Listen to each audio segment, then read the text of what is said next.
Hi guys, welcome to the latest video. In this episode we're going to be looking at this sawtooth shelving strip here, and you're going to be following me as I fit it into this cabinet behind me.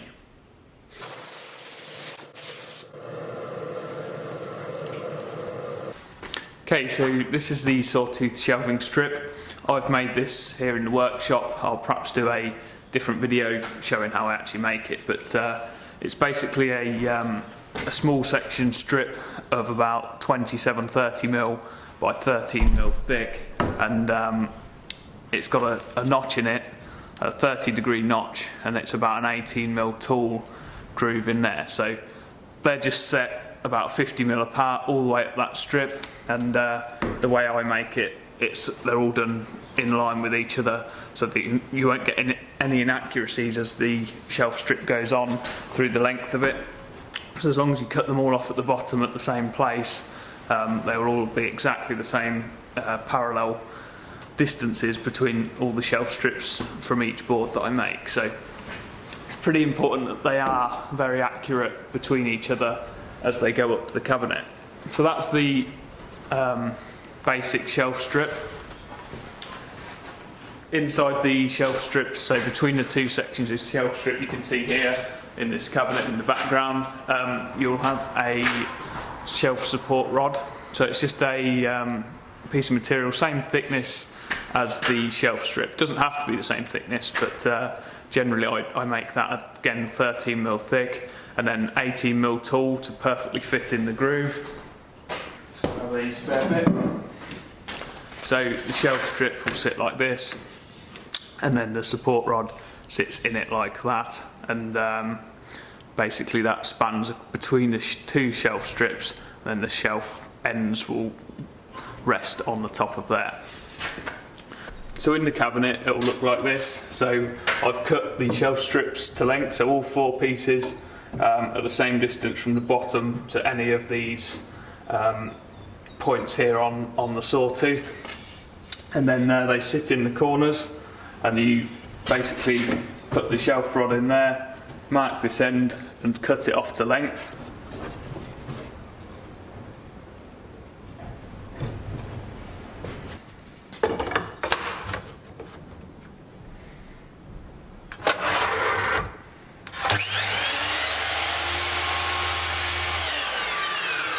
And then the shelf strip will just sit between the two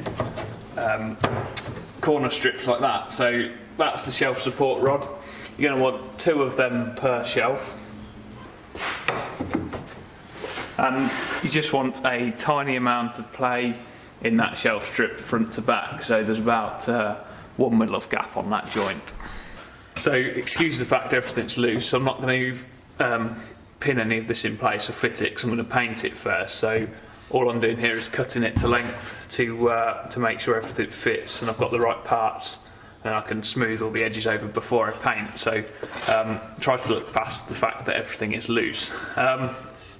So that's the shelf strip pretty much as it will be and finished. So cut this to length in the corners, and we've got the shelf support rods spanning between with a tiny bit of gap, so that when everything's painted we can remove them quite easily. The shelf now will sit up against the back of this, the front shelf sawtooth shelf rod. So this is the face frame of the cabinet. Then we've got the shelf support rod. You're going to have to allow for that in from the face frame. So you don't want that sticking out from the face frame. It looks a bit like an afterthought. So you want at least the thickness of that sawtooth strip inside the cabinet. Then we're going to cut our shelves, so our shelf will sit like this on that rail. So from the back of the cabinet there to this rail is our shelf width, less perhaps 1.5–2mm for paint and allowance for you to be able to physically move the shelf once it's in place. The same principle applies with the width of the shelf. So in the back corners I'm just going to measure from side to side. I've got 911mm, so I'll allow 2mm off that, so I'll go 909 for my finished shelf width.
so the shelf will fit in like this.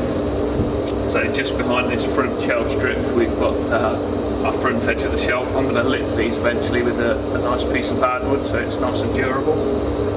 But you'll see it doesn't fit at the back, so we need to notch this back section to fit around the back corner shelf strip.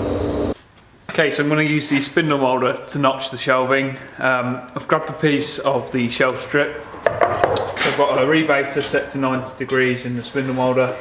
I'm just going to set that back using this strip to just set the fences this side of the cut, so it's not quite deep enough. I'm going to do a test fit or a test cut, and then just wind them fences back gently until I've got the exact same depth of cut on the notch as the thickness of the shelf strip. And because we've got a couple of mil allowance on the width of the shelf, that will give us a couple of mil allowance against the shelf strip as well.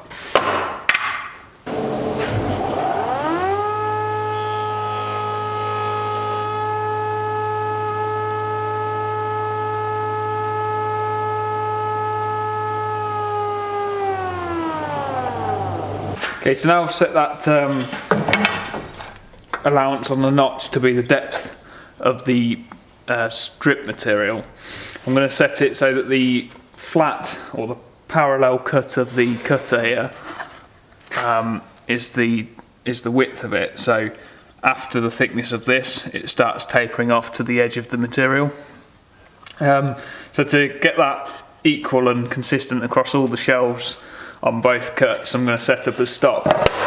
So I've cut this back to the depth I wanted, and I'm just going to plant a strip of material this side of the cut onto the bed of the spindle moulder, clamp it down in place like so. And then when I cut this material, I'll move the camera so you can see a bit better. When I cut this material, it cuts up to the point at which I want, and then it's stopped by this material stop here, and I can't cut anymore, and that just gives you a nice consistent result across all the shelves.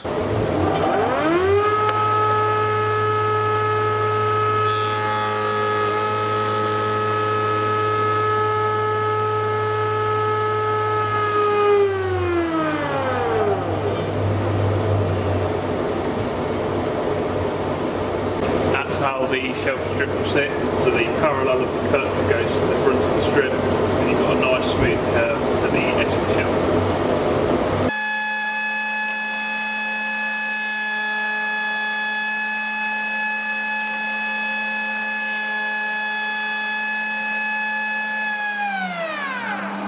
Remember, you only want to do the two back corners of the shelf strip, and it's the ends that you're machining, not the back edge. So ends and only on the back, so leave the fronts nice and square. Okay, so that's all the machining allowance done on the shelf. So they actually fit in like this. So you put them in on diagonal so they fit through the cabinet, lift them up, you get the lower side engaged in the support rod, and just drop it down like this, and then they just rest on these rods underneath the shelf. That's the basic concept of the shelf in place and how it works. The reason I like these over a sort of a pin system, you've not got horrible pinholes all up the cabinet, but you can also move these without too much hassle with everything still on the shelf. So all you have to do is just lift it up one notch at a time each side. So you lift it up, everything's still on your shelf, replace the support bar, then go to the other side, lift it up, and away you go. You've created an extra room for a taller item whilst you've kept all the stuff in your cupboard and not had to completely empty it. So if we move in for a bit closer look at the shelf and the strip itself, you can see it's got a nice detail on the sawtooth elements here in the cabinet, and we've got a nice accurate tolerance between the edge of the strip here and the shelf, with a tolerance to move it up and down, so that's even between the two when it's pinned back. And we've got a nice detail on the shelf itself here made by the curve of the cutter, just to notch that section there. It doesn't look quite so nice if you do a square notch and keep it sharp. It's a much nicer detail to have it machined out like that. Sometimes we use the router and do sort of a half-inch curve and quite tight to the strip, but either way it looks quite good.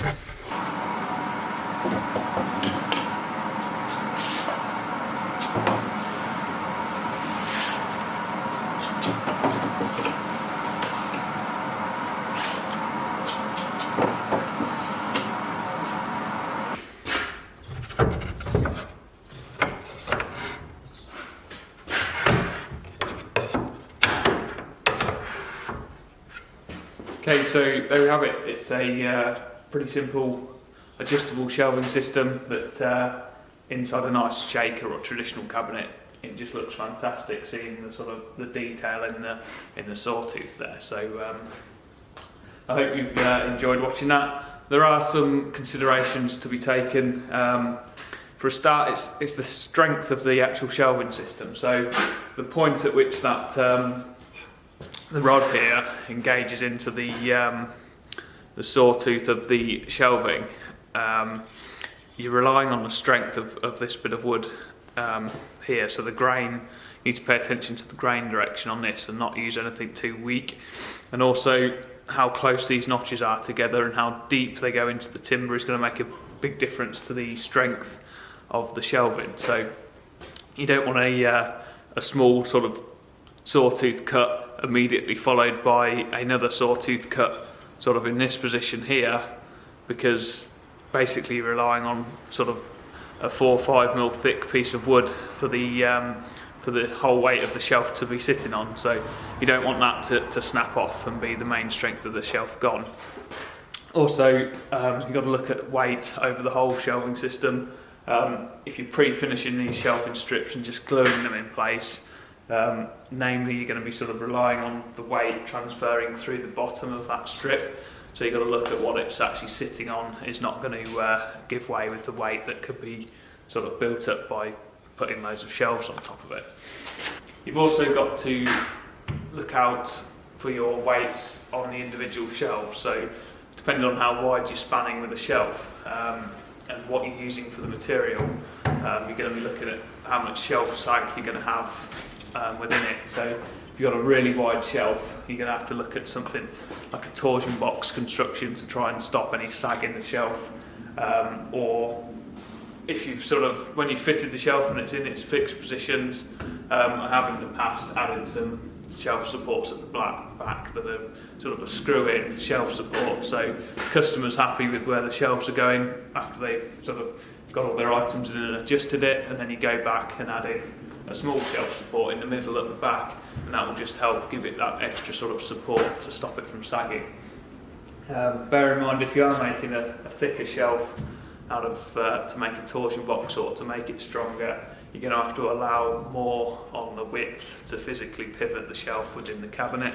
The other thing to consider is the spacing of the strip. Now I'm using a pre-made strip, so I'm kind of limited as to the spacing between the shelves, but in some scenarios you might want if it's not got doors on the cabinet or something and it's a finished sort of visible shelf, you might want these shelves to be exactly the same dimensions between each shelf from the top of the cabinet to the bottom.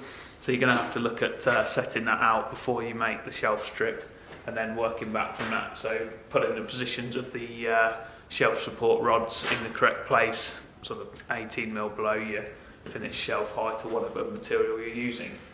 And finally, the physical making of the shelf support strip. So although mine's pre-made, the easiest bit that I've shown you here is actually the fitting of it. Making this stuff is bloody time consuming, so I'll perhaps do another video showing you how I make it, but it's still quite a time consuming task. If you're taking individual bits of wood, marking them out and cutting them on the bandsaw or by hand or something like that, it just seems to take forever, and then you've still got to finish the edges with paint or sealant as well. So that's the other thing to take into account, is the time you're going to spend physically making this strip. Hope you've enjoyed the video. Remember to hit the thumbs up button if you have, leave a comment if I've missed anything out, and subscribe if you haven't already.